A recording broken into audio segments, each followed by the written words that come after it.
las otras clases? No, recién esto. ¿Cuántos hay que mirar? 17. Sí. Sí, ahí se ve. Habla o cerquita o un poquito más fuerte. Ok, Ahí va. bueno. ¿En qué puedo saltar acá? Ahí va. Bueno, buenos días. Mi nombre es Belén Catoira. Soy pediatra. Trabajo en la guardia del San Carlos y bueno, hoy vengo a presentar un caso que sucedió más o menos en enero de una paciente de 5 años que consulta, el motivo de consulta es la fiebre y la diarrea de una semana de evolución. Ellos, como antecedentes personales, habían viajado a Salta 15 días previos, habían ido a pasar con toda la familia Año Nuevo y tuvieron los demás integrantes de la familia un cuadro de gastroenteritis también que ya lo estaban resolviendo. Bueno, entonces la enfermedad actual, paciente de 5 años con fiebre y diarrea de una semana de evolución que agregó en las últimas 24 horas astenia y decaimiento, y es eso lo que motiva a la mamá a traerla a la guardia.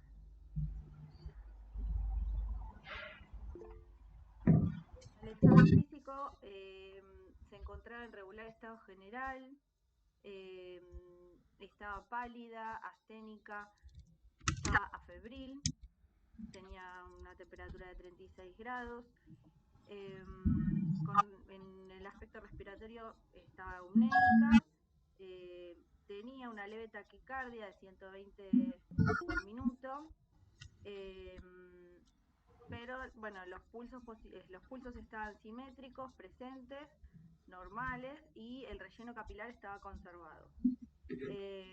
No estaba hipotensa, tenía el abdomen depresible, indoloro, con ruidos levemente aumentados, y con respecto a lo neurológico estaba vigil y reactiva. Bueno, al interrogatorio, tiene un laboratorio de 24 horas previas donde no se observa leucocitosis, tenía un hepatograma normal, una PCR aumentada de 62, venía con una orina patológica con leucocituria y un hemocultivo que le habían tomado el día anterior, que venía creciendo un Bacilo gram negativo. Los primeros diagnósticos presuntivos que se nos plantearon, bueno, era si la niña estaba deshidratada por la gastroenteritis de una semana de evolución que traía, si tendría una infección urinaria alta, si estaba séptica, también secundaria a un foco urinario por esa orina patológica, o secundaria a un foco enteral por la diarrea. Sí, bueno, ahí evaluar si está yocada, si no está yocada, si está compensada o si es un shock descompensado. En este caso, la niña no estaba en shock. Se asumió primero como una sepsis a partir de un probable foco urinario, se le colocó una vía periférica, se tomaron muestras de laboratorio y de cultivos, urocultivo, coprocultivo, virológico de materia fecal y el segundo hemocultivo. Se le pasó solución fisiológica, 20 mililitros kilo en 20 minutos, y inmediatamente se colocó el antibiótico de amplio espectro, ceftriaxona, a 80 miligramos kilo endovenoso. Y la niña, bueno, permaneció internada, obviamente. A las horas que tuvimos el laboratorio inicial, se observaba, no estaba con leucocitosis, tenía unas plaquetas de 177.000, estaban normales, una PCR que permanecía aumentada, la función renal estaba normal, el hemocultivo positivo para un Bacilo gram negativo, todavía no se sabía el germen, y se habían tomado los cultivos, como dije anteriormente, el urocultivo, el coprocultivo y el virológico de materia fecal. En las primeras 24 horas la niña estaba en regular estado general, pálida, febril, estaba hemodinámicamente estable y con muy mala actitud alimentaria. Sí. El abdomen estaba distendido, con ruidos hidrorarios escasos. Tuvimos algunos resultados de los cultivos. El urocultivo negativo, se descartó el foco urinario, adenovirus y rotavirus negativo, y el hemocultivo vino positivo para un bacilo gram negativo que impresionaba una salmonela. Y en el coprocultivo también creció una salmonela.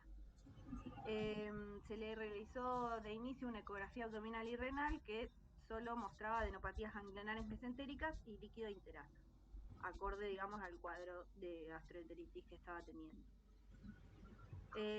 Y en ese momento, bueno, se la reasume como una sepsis con bacteriemia por salmonela secundaria a este cuadro de diarrea aguda. La niña al 5.º día de tratamiento con ceftriaxona permanecía febril.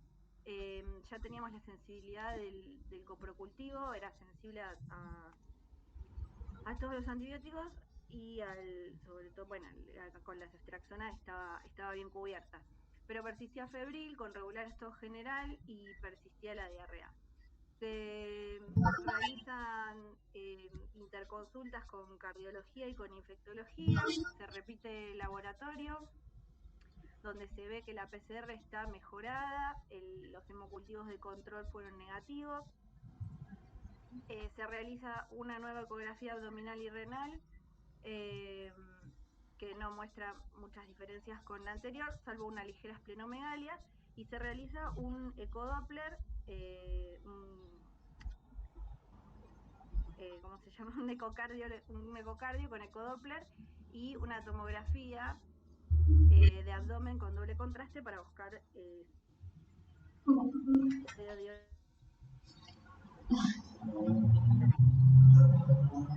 solo se mostraban signos compatibles con el cuadro que estaba teniendo, la distensión de las asas intestinales, el engrosamiento parietal difuso y multiplicaciones ganglionares mesentéricas. El 6.º día de tratamiento mejoró la curva térmica, la niña empezó a mejorar su estado general, hubo una franca mejoría del estado, de la actitud alimentaria.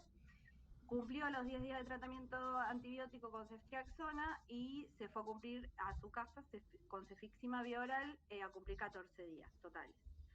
Y luego se controló por consultores externos con pediatría y con infectología del doctor Spinelli. Bueno, la niña evolucionó bien, ven que salgo de aquí, pero bueno, queríamos aprovechar este caso que tuvimos como para poder hacer una actualización de una revisión bibliográfica y actualización de el shock séptico. Si bien esta niña no estaba en shock séptico, poder hacer una revisión porque es una urgencia infectológica a tener en cuenta en la guardia. Bueno, buenísimo, Bel. Antes de cambiar de tema, si alguno quiere hacer alguna pregunta o sobre el caso clínico, porque después, si bien hablamos de sepsis y shock séptico, no volvemos al caso clínico, puede hacerlo ahora.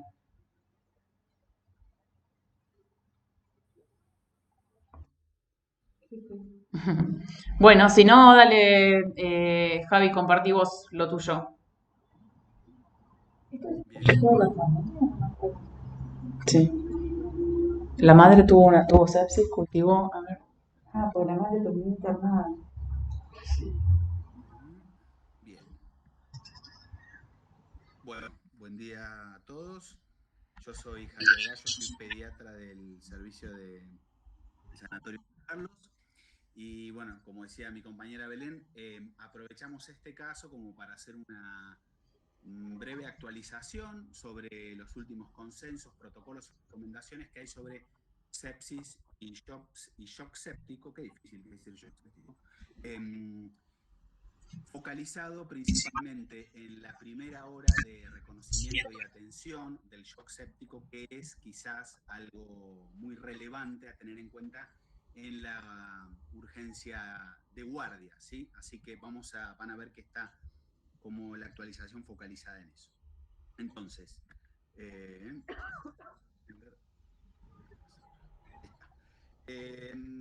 primero quería mostrarles este artículo que es de 2005, aunque suene algo antiguo y vetusto. Es quizás el artículo más relevante que se ha escrito sobre sepsis y shock séptico en pediatría, debido a que hasta ese momento todas las guías y consensos estaban realizadas en base a pacientes adultos, ¿sí? En ese momento se juntaron especialistas de 5 países europeos y decidieron hacer como una actualización de todas las definiciones adaptadas a pediatría. Es por eso que les quiero mostrar este artículo, debido a que todas las recomendaciones y consensos, inclusive las últimas del 2020, están basadas en estas definiciones, ¿sí? Primero un pantallazo económico. La mortalidad asociada a sepsis en 1966 era del 97%, y a principios de la década del 90, con todos los avances que se realizaron y con todas las protocolizaciones, bajó al 9%, ¿sí? Sigue siendo una de las principales causas de muerte en niños y lleva el 7% de todas las muertes al año en pediatría. Por esto nos parece muy relevante, ¿sí?, poder protocolizar bien nuestro accionar. Las primeras definiciones, voy a basar un poco la revisión del artículo en las definiciones, no en otros temas. Primero definió SIRS en pediatría, que de los 4 criterios que hay, alteraciones de la temperatura, taquicardia, taquipnea y alteraciones del reencuentro de leucocitos, tiene que tener para ser SIRS al menos 2 de estos, y uno de los cuales al menos tiene que ser la temperatura normal, hipotermia o hipertermia, y la alteración del recuento de leucocitos. Posteriormente nos definen que para estar ante una infección tenemos que sospecharla o comprobarla, ya sea con un cultivo, con una PCR o con alguna tinción, o asimismo encontrarnos frente a un síndrome clínico asociado a alta probabilidad o evidencia de infección, ya sea por clínica, estudios o imágenes. Define a su vez a la sepsis como el SIRS, ¿sí?, calificado como SIRS, en presencia a su vez, ¿sí?, de una infección sospechada o comprobada. Y a su vez asciende un escalón más y define a la sepsis severa como la sepsis con al menos uno de estos siguientes criterios, que son disfunción de órganos cardiovasculares o síndrome de dificultad respiratoria aguda o disfunción de otros 2 o más órganos. Y por último, define al shock séptico, ¿sí?, como la sepsis y exclusivamente ya disfunción de órgano cardiovascular. En general, la presentación que es más solemos ver es la de los pulsos periféricos débiles, alteración de la coloración de la piel, la alteración del relleno capilar que se encuentra aumentado. Y hace un comentario importante, que es un detalle no menor, que como los niños a menudo mantienen su tensión arterial estable hasta que estén gravemente enfermos, no es un requisito la hipotensión para hacer el diagnóstico de shock séptico, a diferencia de los adultos, que sí se planteaba como requisito hasta ese momento. Luego hace, no un artículo, pero bueno, también hemos hecho la actualización en base a las recomendaciones que hacen para el manejo del shock séptico la SAP en 2019.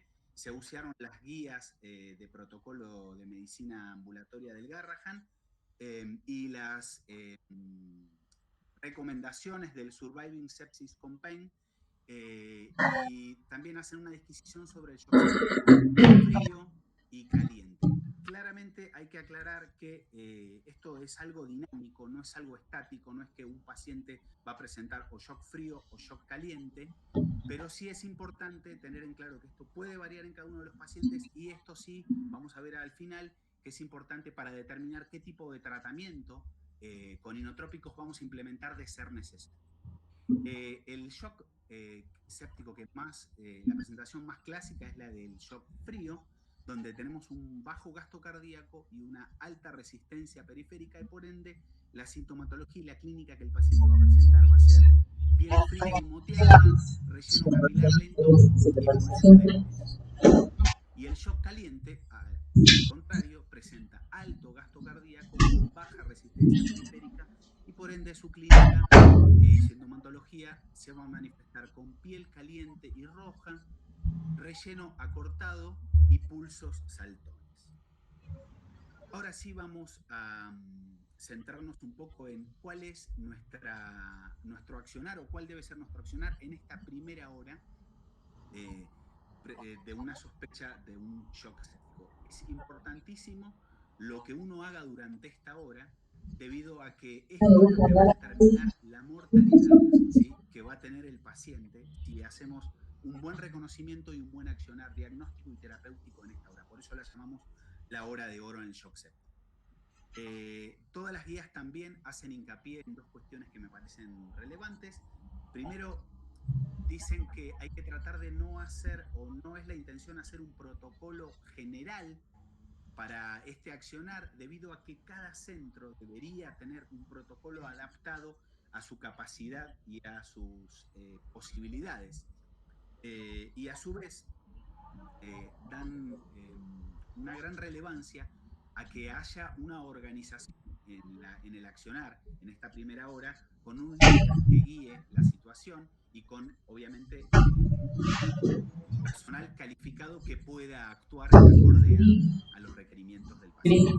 Entonces, para hacer nuestro reconocimiento, lo primero que tenemos que hacer es sospechar o confirmar que estamos ante la infección, pesquisar si el paciente presenta taquicardia o taquipnea, si presenta hipotermia o hipertermia, alteración de la conciencia o alguno de los signos que hablamos en la función, relleno capilar lento o rápido, pulsos periféricos débiles o saltones, piel moteada o cianótica, presenta Oli-1. Ante estos signos y síntomas tenemos que, ya reconocer el cuadro y empezar a actuar. Algo importante: si el paciente presenta hipotensión, ya podemos definir este shock como un shock séptico descompensado. Primero, los primeros 5 minutos de nuestro accionar tienen que estar basados principalmente en la vía aérea, tener una vía aérea segura, y preguntarnos en ese momento si el paciente requiere intubación endotraqueal. Las indicaciones específicas de intubación endotraqueal son las siguientes, que son paro respiratorio o cardiorrespiratorio inminente, dificultad respiratoria severa, altos requerimientos de inotrópicos o Glasgow menor a 8. Lo que recomiendan las guías y las actualizaciones es que si el paciente no presenta alguno de estos criterios, se desaconseja la intubación endotraqueal electiva, ¿sí? Nos atenemos a estos criterios y nada más. Posteriormente, obviamente, oxígeno de alto flujo, en el caso de que el paciente no esté intubado, máscara con reservorio. Luego le colocamos un monitor multiparamétrico para hacer el monitoreo no invasivo de sus parámetros. Y tenemos que colocar dos accesos vasculares periféricos. Idealmente se aconseja antes de los 5 minutos.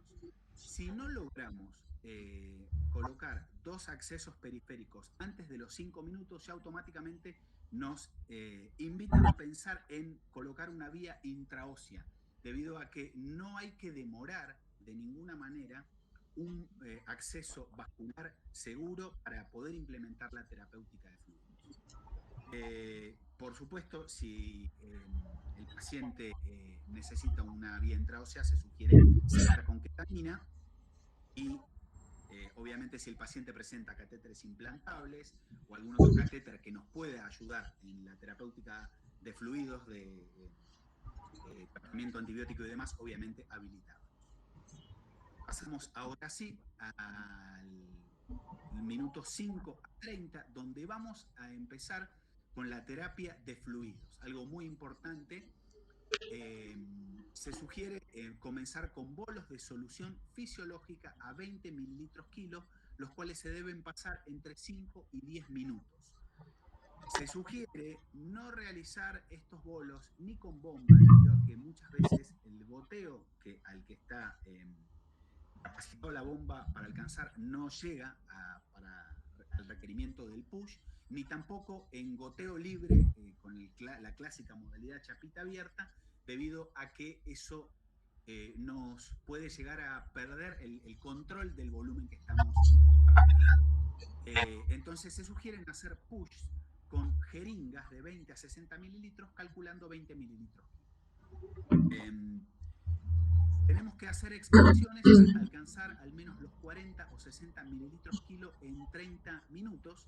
Y algo muy importante es que mientras estamos aplicando la terapia de fluidos cada 5 minutos, un profesional debe identificar que no aparezcan signos de sobrecarga, tos, rales, hepatomegalia, tercer ruido o tos, debido a que si esto fuese así, hay que suspender la expansión y tenemos que obviamente en estas certificaciones evaluar si están mejorando las metas clínicas o no, es decir, si disminuye la frecuencia cardíaca, si aumenta la presión arterial, si mejora el relleno capilar, si los pulsos están más presentes, si el sensorio mejora, si mejora la diuresis. El índice de shock es algo que nos puede orientar. El índice de shock está dado por la frecuencia cardíaca sobre la tensión arterial, es decir, si disminuye la frecuencia cardíaca y aumenta la tensión arterial, va a mejorar el índice de shock, y eso quiere decir que estamos teniendo una buena respuesta a la terapia de fluidos. Por supuesto, si no mejora el paciente con la terapia de fluidos, luego de llegar a 60 mililitros kilo, ya podemos decir, o si presenta asimismo signos de sobrecarga, que estamos ante un shock refractario a volumen, y después posteriormente vamos a ver cómo tenemos que actuar en este caso. Al mismo tiempo, en este periodo tenemos que realizar el laboratorio, los cultivos pertinentes, una placa de tórax para evaluar nuestro aspecto cardiopulmonar. Y, por supuesto, bueno, esa estrellita quiere decir que dentro de las recomendaciones que hace el Surviving Sepsis Campaign en 2020, yo lo que voy a hacer, porque son como más de 70 recomendaciones las que hacen, voy a ir destacando las BPS, las Best Practice Statement, que quiere decir que son las más recomendadas, y una de las cuales es que obviamente hay que intentar hacer los cultivos antes de aplicar el tratamiento antibiótico. Pero sí hace la aclaración que si la obtención de los cultivos demora el tratamiento antibiótico en los tiempos estándares que después les voy a nombrar, bueno, es más importante aplicarlos, ¿sí? Pero si los podemos obtener antes, es lo ideal. Comenzar con la terapéutica antibiótica. Tiene que ser antes de los 60 minutos para lograr la mayor efectividad, y este también es un BPS de las recomendaciones. Tiene que ser un antibiótico de amplio espectro. Si tenemos identificado un foco, adecuar según los protocolos infectológicos el antibiótico a ese foco. Y si el paciente no presenta foco y es un paciente de la comunidad, es decir, no estuvo internado en el último tiempo, no tiene ninguna patología previa, comenzamos con el esquema de ceftriaxona vancomicina. Y por último, obviamente, lo que logremos pesquisar en el laboratorio o en el dextrostick, hay que ir corrigiendo las alteraciones del medio interno, principalmente la calcemia, la glucemia y las alteraciones del potasio. Y ahora ya pasamos a nuestro último bloque, que es el minuto 30 a 60, donde aquí ya tenemos que estar en condiciones, por lo que hemos visto hasta ahora, de definir ante qué tipo de shock estamos, porque esto nos va ya a abrir el algoritmo en dos acciones terapéuticas muy diferentes. Si el paciente presenta un shock que responde a volumen, lo vamos a certificar debido a que cumplimentó las metas clínicas con la terapia de fluidos. Como decíamos, mejoró la frecuencia cardíaca, mejoró la presión arterial, mejoraron los pulsos, el relleno y la diuresis. ¿Y cómo vamos a seguir? Vamos a seguir monitoreando de forma estricta al paciente. Vamos vamos a empezar a hacer un control de diuresis, vamos a hacer un balance estricto del mismo y vamos a volver a evaluar el medio interno para ver si hay que hacer nuevas correcciones. Ahora, si el paciente es un paciente que tiene un shock refractario a volumen, es decir, no cumplió con las metas clínicas requeridas o presentó signos de sobrecarga, ya tenemos que empezar a pensar nuestra terapéutica en drogas inotrópicas y vasopresoras. Esto es algo importante también que hacen hincapié todas las guías. En muchos centros no están capacitados o no tienen personal capacitado para poder colocar una vía central en estas primeras 30 o 40 o 50 minutos, ¿sí? Entonces se recomienda comenzar por vía periférica las drogas vasopresoras si no tenemos una vía central para poder hacerlo antes de la primera hora, ¿sí?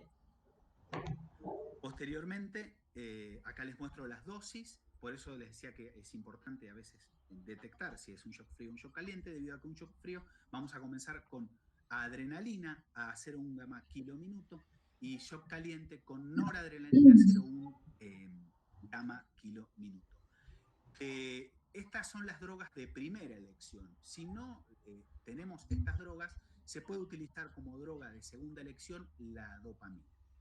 Y obviamente estamos ante este paciente que tuvo un shock refractario a volumen, que requirió drogas inotrópicas. Vamos a titular estas drogas y este paciente, por supuesto, tiene que ser derivado a una unidad de terapia intensiva pediátrica. Bien, bueno, hasta aquí esta revisión y actualización.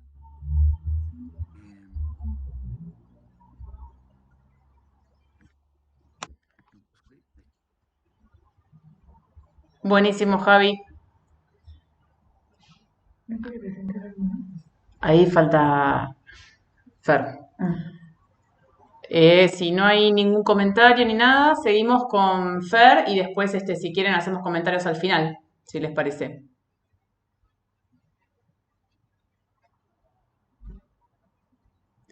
Fer, cuando quieras.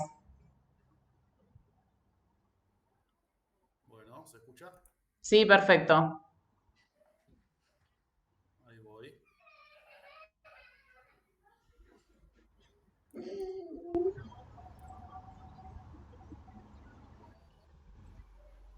Tengo una trabada la imagen.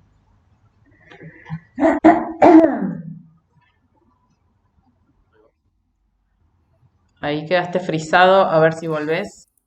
Ahí está.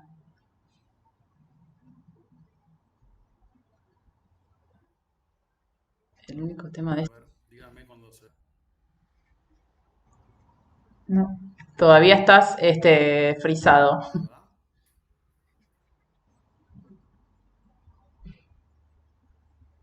A ver si- Acá como que está compartido. Ahí empezó a compartir. Pará. Ahora sí. Ahí yo ya la veo, sí. Perfecto, dale. Ahora sí. Bueno, Sí, sí, sí. bueno, Sí. buen día a todos. Me llamo Fernando Rizzo, también trabajo en el servicio de pediatría del sanatorio. Y esto no tiene que ver mucho con lo que se habló hasta ahora en las dos charlas previas, pero bueno, como estamos en época de coronavirus, de COVID-19, y hay manifestaciones que pueden simular una sepsis, un shock séptico, quisimos incorporar esta pequeña charla de actualización en este síndrome. El síndrome se llama MIS-C en inglés, que es el síndrome inflamatorio multisistémico en chicos, en niños. A ver, ahí sí pasa la segunda. Bueno, el síndrome de inflamación multisistémica en niños es una manifestación de una injuria inmunomediada y posinfecciosa asociada a COVID-19 que puede ocurrir como en promedio a las 3 o 4 semanas de comenzada la infección. Su incidencia es desconocida, pero se sabe que es una manifestación rara de COVID en pediatría. Los primeros reportes aparecen en abril de este año en Inglaterra, cuando se empezaron a ver algunos pacientes que dentro de una infección por COVID cumplían criterios para enfermedad de Kawasaki completa o incompleta, o síndrome de activación macrofágica hemofagocítico, o síndrome de shock tóxico. Pero bueno, después se sabe que tiene ciertas características cuando está asociado a COVID que la diferencian de estas patologías, que después las voy a repasar un poco. La mortalidad digamos que se ha visto este tiempo es de 2%, no es una mortalidad por suerte alta.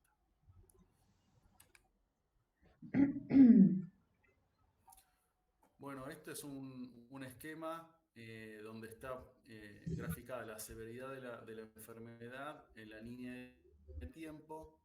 Habría una primera fase de infección temprana, que esta es la que transcurre la mayoría de los pacientes, más de la mitad de los pacientes, donde hay una enfermedad leve o moderada, con fiebre, síntomas constitucionales, con tos y demás, donde la mayoría de los pacientes la resuelve, gracias a una adecuada respuesta inmune, la resuelve. Algunos pacientes pasan a una fase pulmonar, un estadio 2, donde ya hay el compromiso pulmonar, con ya dificultad respiratoria o hipoxia. Y después, la severidad de la enfermedad va subiendo con la línea negra. Básicamente, el síndrome de inflamación multisistémica se basa en este estadio 3, que son los pacientes que hacen luego de esta fase pulmonar una fase de hiperinflamación, donde básicamente la responsable es la respuesta inflamatoria del huésped, ¿no? Donde puede haber un síndrome de distrés respiratorio del adulto, o un SIRS, shock, falla cardíaca, y hay claramente elevación de marcadores inflamatorios que después voy a detallar. Para cada fase se plantean algunos tratamientos potenciales. Básicamente en esta etapa el esquema de corticoide, gamma globulina o inhibidores de interleuquinas. En un esquema de los pacientes que cursan enfermedad leve o moderada, estadios 1 y 2A, se plantea básicamente que la carga viral, que está en marrón, no sería demasiado alta, y la respuesta de interferón tipo 1, que es el principal antiviral que tenemos, es adecuada para frenar esa carga viral que va cayendo, acompañándose de un aumento de los linfocitos y, en ese sentido, una resolución de la infección. Estos pacientes están enfermos, tienen fiebre, tos, mialgias y demás, tienen un aumento leve de las interleuquinas, una linfopenia leve y transitoria que después se levanta. Con eso se logra un clearance efectivo del virus y el paciente se recupera.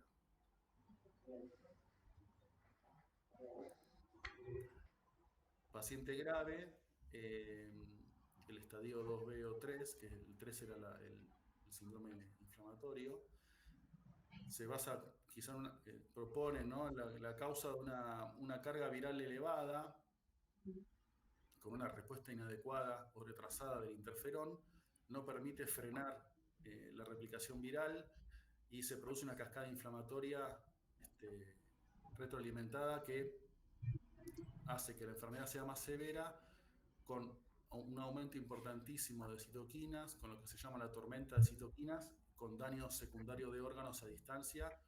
Y acá el aumento de la interleuquina es mucho más marcado, de la ferritina y dímero D, y la proteína C reactiva también.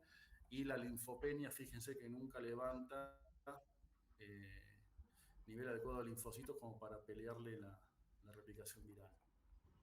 Estas diapos las saqué de una charla del Hospital de Niños, me parecieron que estaban buenas. Entonces, el espectro clínico de niños con COVID severo, digamos, puede ser de una infección aguda, grave, que en realidad ustedes saben que la mayor proporción de niños cursa asintomático o enfermedad leve, y que tiene un concepto de un síndrome de activación macrofágica localizado en el órgano, del cual se puede, en el momento agudo, también producir un síndrome sistémico con manifestaciones pulmonares, extrapulmonares, vasculopatía trombótica o interferonopatías. Puede pasar que en un estadio posinfeccioso o a largo plazo, más o menos decíamos que era de 3 o 4 semanas en promedio, se produzca el MIC-C, el síndrome inflamatorio multisistémico en niños, que está asociado temporalmente al SARS-CoV-2, donde tiene ciertas características que están acá detalladas. Bueno, a las 4 semanas del contacto, síntomas predominantemente gastrointestinales, compromiso cardíaco, manifestaciones mucocutáneas con algunos pacientes que cumplen criterios para enfermedad de Kawasaki y que pueden llegar chocados. Y los marcadores de inflamación que repetimos es la hiperferritinemia y el aumento exagerado de interleuquina 6, interleuquina 1, factor de necrosis tumoral y fibrosis. Bueno, en algún momento se empezaron a describir pacientes que parecían tener Kawasaki disparado por COVID. En realidad, últimamente se está viendo que son entidades que tienen algunas diferencias en la clínica, en las manifestaciones, digamos, y en la epidemiología. El enfermedad de Kawasaki típico, clásico, generalmente afecta a niños menores de 5 años, perdón. En esta serie se vio que el MIS apareció en picos más grandes. En el Kawasaki las manifestaciones gastrointestinales son poco comunes y acá la mayoría tuvo el 100%. Pacientes que ingresan chocados, mucho más frecuente en el MIX que en el Kawasaki, y con compromiso miocárdico fuera de lo que es las aneurismas coronarios, bueno, pero mucha miocarditis, requerimiento de terapia, mucha más inflamación en los marcadores y la linfopenia. Entonces la clínica es un cuadro de fiebre persistente que por lo menos media de 4 días, síntomas gastrointestinales, a veces simulan apendicitis, abdomen agudo, rash cutáneo, conjuntivitis no purulenta, compromiso de mucosas, puede haber síntomas neurológicos, respiratorios, edema de manos y pies, y odinofagia. Y en los hallazgos hay pacientes que llegan chocados, otros, bueno, tienen criterios para enfermedad de Kawasaki, más o menos el 40%, difusión miocárdica determinada por ecocardio o aumento de la troponina, insuficiencia respiratoria que requiere ventilación no invasiva o ARM, insuficiencia renal, falla renal, serositis con derrame pleural pericárdico o ascitis, o pacientes que entran también con falla hepática. En el laboratorio se va a notar una alteración en el hemograma, como dijimos, la linfopenia. En ese cuadro se acuerdan que no levantaba los linfocitos, con una neutrofilia relativa, anemia y trombocitopenia. O sea, alteración de las 3 series, con trombocitopenia marcada, marcadores de inflamación, la proteína C reactiva, la eritrosedimentación, aumento del dímero de fibrinógeno, aumento de la ferritina y si está disponible la procalcitonina o la interleuquina 6. Pues se pueden solicitar marcadores de injuria miocárdica como troponina o el péptido natriurético cerebral, la hipoalbuminemia, hepatograma alterado, aumento del LDH, hipertrigliceridemia y se pueden pedir otro tipo de cultivos o PCRs virales.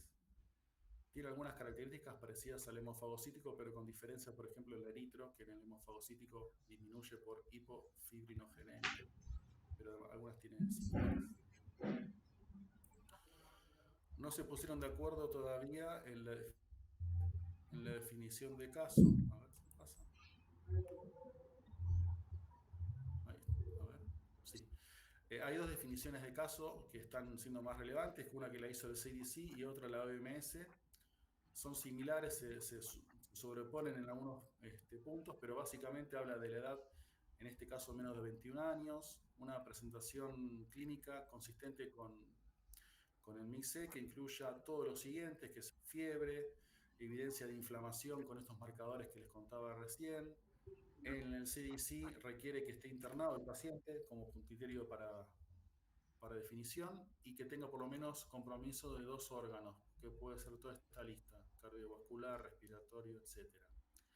Que no se describan diagnósticos alternativos que explican en el caso y obviamente que tenga infección reciente o activa por SARS-CoV-2.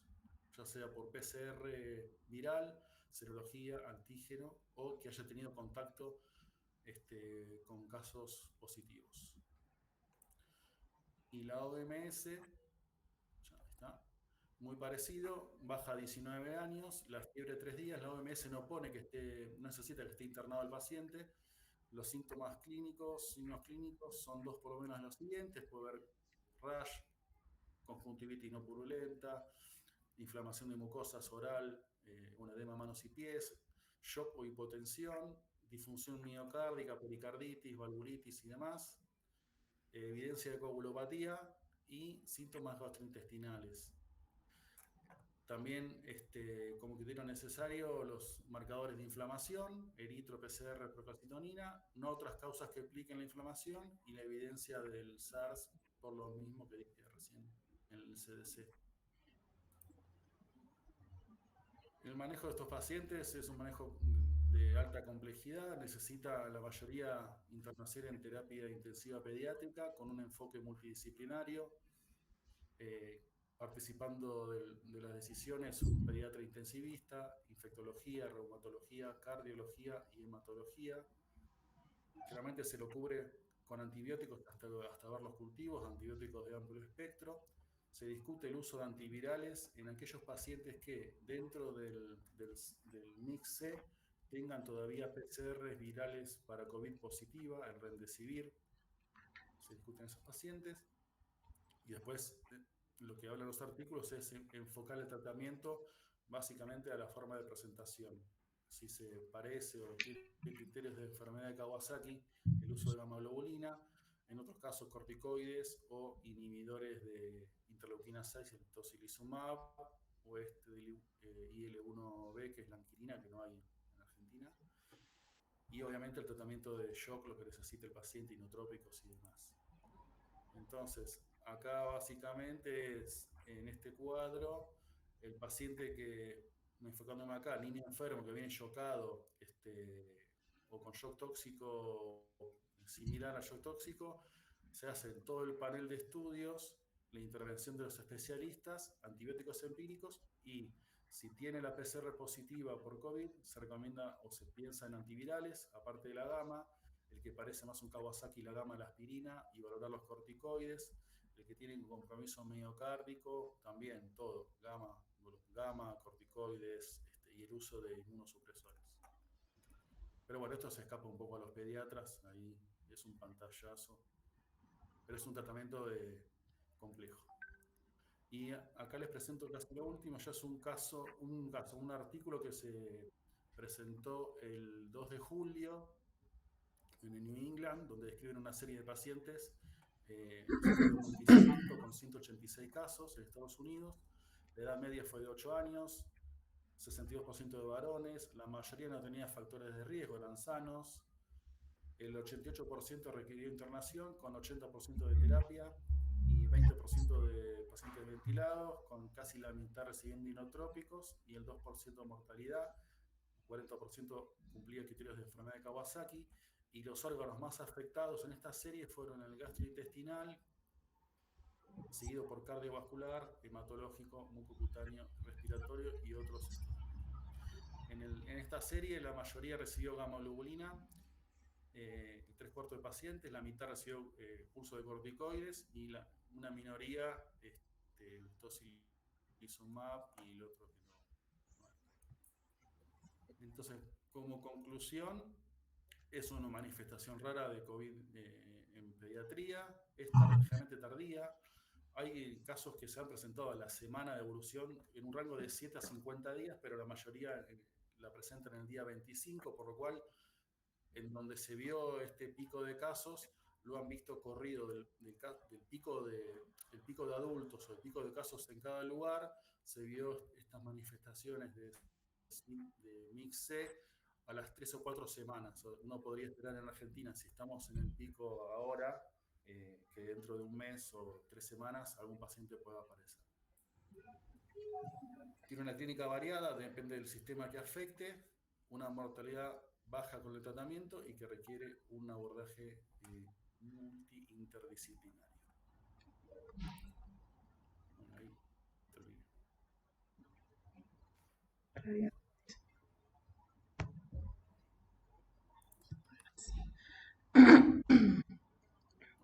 Hola, ahí está, buenísimo. Ahí aparecen todos. Buenísimo las tres presentaciones, chicos. Quería comentar del caso clínico. Cuando vino esta paciente, ellos que venían de Salta, la madre también tuvo una sepsis por la misma salmonela y se había registrado un brote en ese pueblito de Salta por una cepa de salmonela particular, y eso fue como anecdótico. En un momento cuando la nena no andaba bien, como decía Belén, tuvimos que buscar focos profundos, pero bueno, la verdad es que le costó, pero finalmente anduvo y después la seguimos en forma ambulatoria, anduvo perfecta, no tuvo ningún problema, inclusive la madre que también hizo su sepsis, que se manejó ambulatoria y bueno, la evolución fue buena de las dos. Después quería comentar con respecto al shock séptico que decía Javi, donde las recomendaciones son como bastante estrictas en esto de cuándo intubar. Hay varios artículos donde se ve qué es lo que suelen hacer los intensivistas y en líneas generales se vio que la mayoría de los intensivistas suelen intubarlos, aun cuando no tengan criterios estrictos, por lo que digamos recomiendan las guías. Un poco en la experiencia uno trata como de disminuir el gasto metabólico, entonces por eso una de las, digamos, indicaciones o intenciones al intubar al paciente es esa, pero bueno, es lo que generalmente se observa en estos estudios que se vieron. Y después una diferencia con adultos que se vio en las últimas guías que se vienen presentando es que se estuvo como planteando no darle tanta bolilla a la reanimación guiada por objetivos en adultos, pero en pediatría sigue siendo la recomendación, la reanimación basada en guías, como bien decías vos, Javi. Y bueno, y con respecto a este último de FER, hubo un webinar el sábado de SATI donde se hizo una revisión bibliográfica y se mencionaba este artículo del New England, que si bien, digamos, tiene pocos casos, dentro de lo que hay es la mejor evidencia que tenemos, por lo tanto, la verdad que es, aparte que está muy bien hecho el artículo, hay que prestarle atención y bueno, por lo menos estar atentos a que esto pueda llegar a pasar en las próximas semanas o después del pico asociado por la temporalidad que se mencionaba ahí. Así que bueno, esas tres cosas quería mencionar. No sé si alguien quiere hacer algún comentario, el que quiera.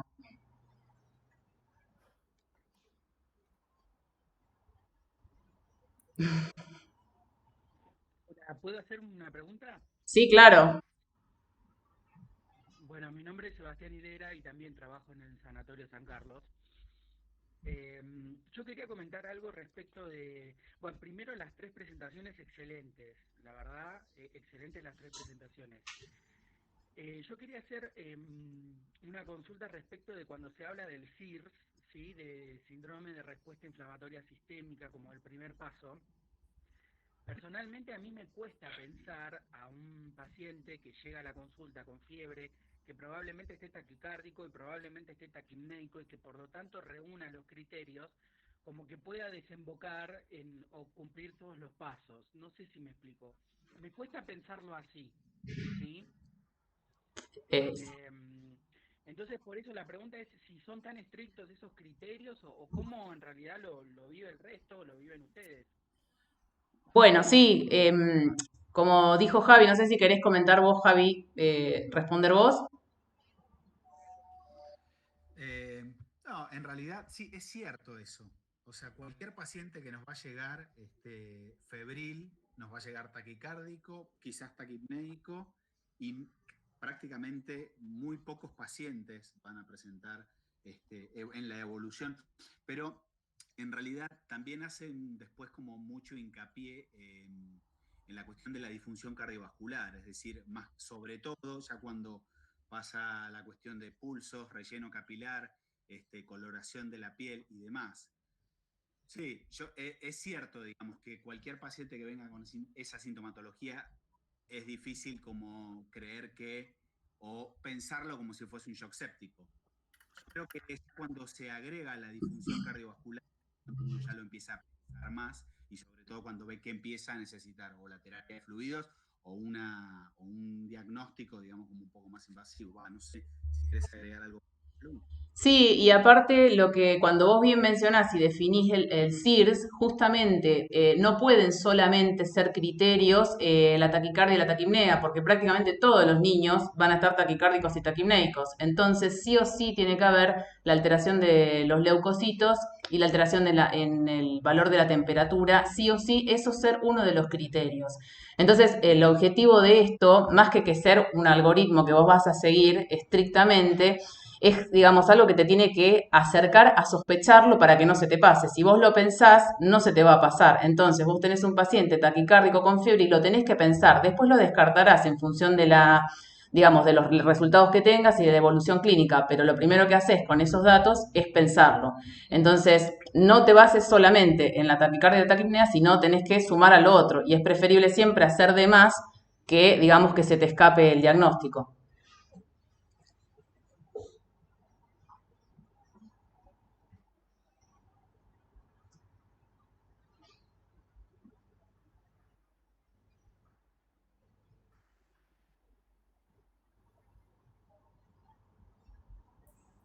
¿Alguien más que se anime a hacer algún comentario, alguna pregunta?